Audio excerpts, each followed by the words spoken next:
School trip, जहां सभी बच्चे हंसी खुशी मौज मस्ती करते हुए जा रहे थे, लेकिन आगे उनके साथ कुछ ऐसा हुआ कि वो स्कूल ट्रिप मौत की ट्रिप में बदल गई। आइए जानते हैं कि आखिर ऐसा क्या हुआ उन बच्चों के साथ।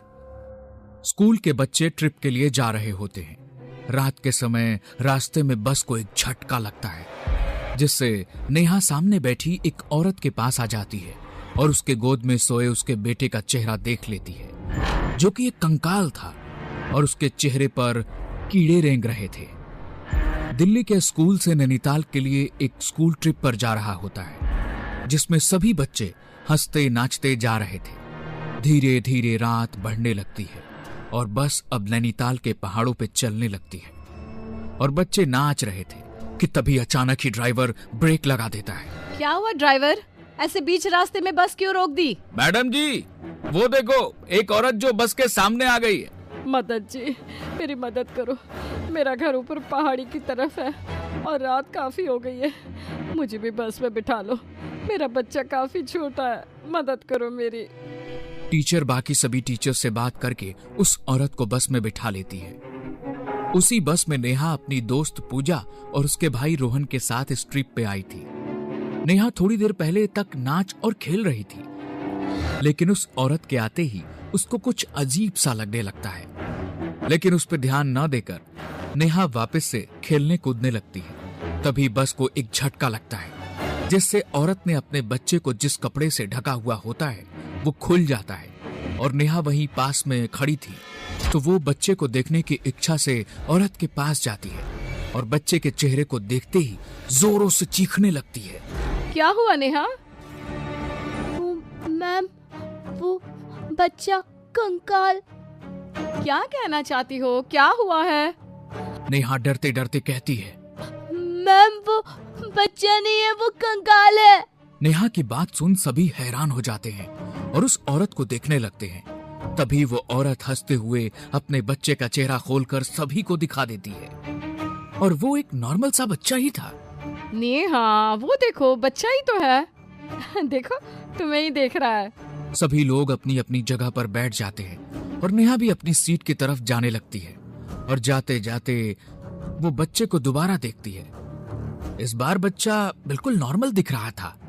नेहा भी शांत हो जाती है और सभी फिर से मौज मस्ती करने लगते हैं। तभी औरत कहती है, बस मैडम जी, यहाँ ही रोक दीजिए बस। और वो औरत बस से उतर जाती है और जाते वक्त उसके बच्चे का खिलौना बस में ही गिर जाता है, जो रोहन उठाकर अपने पास रख लेता है। उसके जाने के बाद नेहा जब खिड़की से उस औरत को देखती है तो वो बस के पीछे की तरफ जा रही होती है और तभी अचानक ही औरत अपना सर घुमाकर नेहा को देखने लगती है और एक शैतानी हंसी हंसती है। तभी नेहा अपनी टीचर को देखने को कहती है।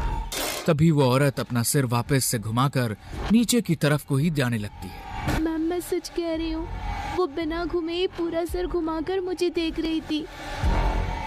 नेहा, मुझे लगता है तुम कुछ ज्यादा ही थक गई हो। और इतनी ही देर में बहुत तेज आवाज होती है और बस एक बार फिर रुक जाती है। क्या हुआ? ये कैसी आवाज थी? मैम, वो बस का एक टायर पंचर हो गया है, अब तो ये कल ही ठीक होगा। सभी टीचर्स आपस में बात करते हैं और पास के एक होटल में रुकने को कहते हैं। सभी बच्चे डिनर करके सोने के लिए अपने अपने कमरे में जाने लगते हैं। नेहा, पूजा और पूजा का भाई एक ही रूम में रहने वाले थे, क्योंकि पूजा का भाई काफी छोटा था, इसलिए पूजा उसको अपने साथ ही रखती है। और इस वक्त रोहन के पास वही खिलौना है जो उस औरत के बच्चे का था।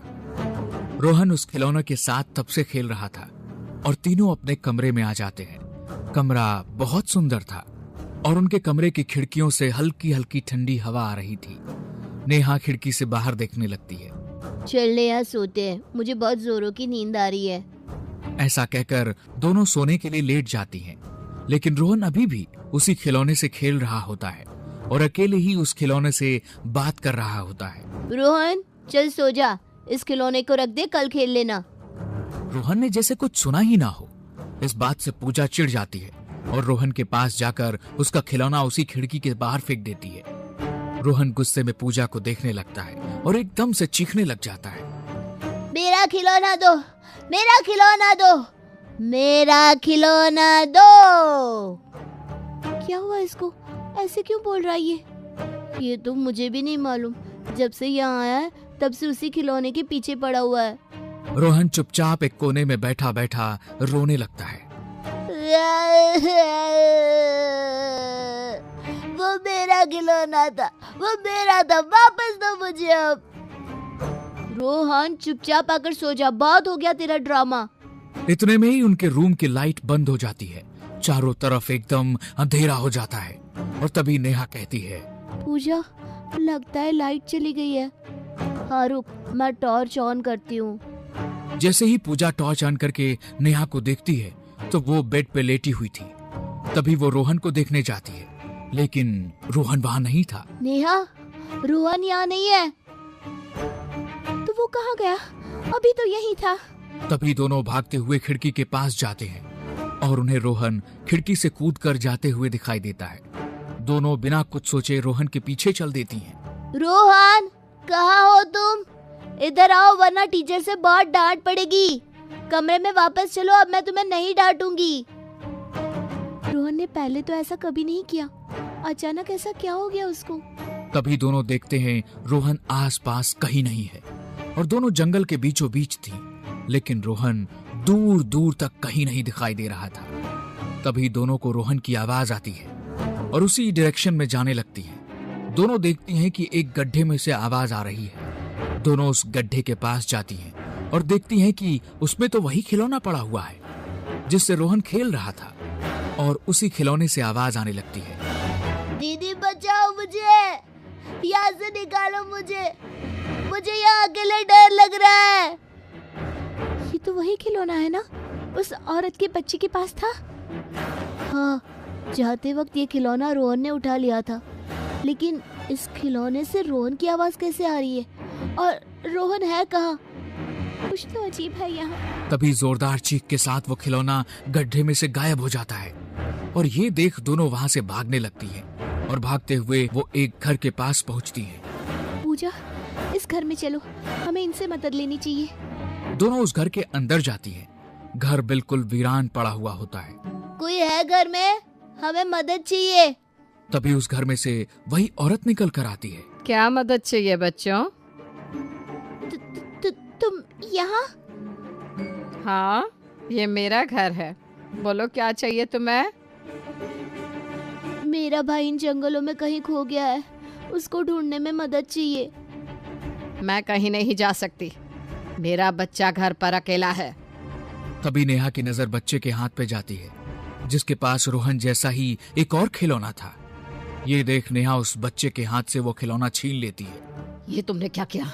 वापस दो जल्दी से। ये मेरे बेटे का है, तुम्हें इसकी सजा जरूर मिलेगी। ये खिलौना तो रोहन के पास भी था। कहाँ है रोहन? क्या किया है तुमने उसके साथ? तभी औरत की गोद में बच्चा रोने लगता है और वो बच्चा रोहन होता है जिसकी आंखें अब लाल लाल हो रखी थी।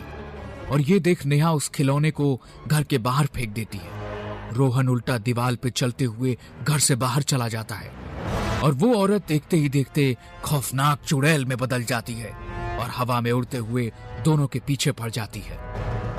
पूजा और नेहा वहां से भागते भागते घर के बाहर आ जाते हैं जहां उन्हें रोहन भी दिखाई दे जाता है, लेकिन अब वो एक खिलौने में बदल चुका था। पूजा और नेहा दोनों अपनी जान बचाते हुए जंगल से बाहर जाने लगते हैं कि तभी पूजा को रोहन की आवाज आती है। दीदी, मुझे यहाँ छोड़कर मत जाओ, मेरे पास रुक जाओ तुम भी। देखो ना मुझे कितनी चोट लगी है, मुझे बहुत दर्द हो रहा है दीदी। पूजा, वो रोहन नहीं है, मत जाओ आगे, वो तुम्हें भी मार देगी। वो चुड़ैल है, रोहन को उसने पहले ही मार दिया है, अब वो तुम्हें भी मार देगी। मत जाओ उसके पास। नहीं, वो रोहन है, मुझे बुला रहा है, मुझे उसके पास जाना है। वो देखो, वो रोहन है, उसको कितनी चोट लगी है। और पूजा रोहन के पास जाती है। तभी वहाँ वही औरत आ जाती है और पूजा और रोहन को अपने साथ उड़ाकर ले जाती है। ये देख नेहा वहाँ से भागने लगती है और भागते भागते रोड पे आ जाती है और थक कर बेहोश हो जाती है। और अगले दिन वह जब उठती है तो देखती है कि जंगल से पूजा और रोहन दोनों की डेड बॉडी मिली है। किसी को मालूम नहीं होता कि आखिर दोनों के साथ क्या हुआ था।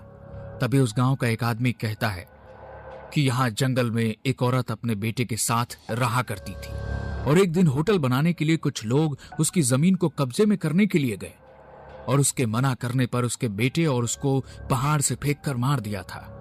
तब से उसकी आत्मा यहाँ पर आने वाले बच्चों को मार देती है और अपने साथ ले जाती है। अगर इस बारे में पहले पता होता तो शायद स्कूल वाले ट्रिप लेकर यहाँ नहीं आते और ना ही पूजा और रोहन की जान जाती। तभी नेहा देखती है रोहन का खिलौना उसकी लाश के पास है और उसकी आंखें चमक रही हैं।